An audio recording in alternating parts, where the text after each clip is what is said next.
আজকে সকালটা শুরু হয়েছিল কফি দিয়ে, তাও আবার আমি খাইনি, ঠিক আছে, বরের জন্য রেডি করেছিলাম। তো বিস্কুট আর কফি, আর ওখানে হচ্ছে আমি খেয়েছি তাল দিয়ে মুড়ি।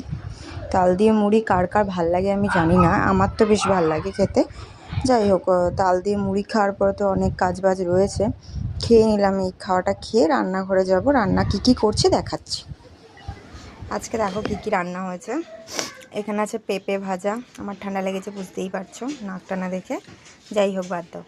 এখানে পেঁপে ভাজা আছে, এখানে আছে পটল ভাজা, এখানে 2 পিস মাছ ভাজা আছে, আর এটা হচ্ছে আমার সব থেকে প্রিয়, এটা হচ্ছে লোটে মাছ, লোটে মাছের ঝুড়ো বেগুন দিয়ে ধনেপাতা দিয়ে, আমার খুব ভালো লাগে এটা। আর একটা রান্না বাকি আছে, ওটা করে তারপর দেখাচ্ছি। আর এই যে রেডি হয়ে গেছে আমার মাংসের ঝোল। আজকে পাতলা পাতলা করে মাংসের ঝোল করেছি, লাল লাল করে। তো এটাই আজকের মেনু ছিল। তারপর আর কি স্নান করে আসলাম, আজকে ভালো রোদ্দুর উঠেছিল, স্নান টান করে খেতে বসে গেলাম।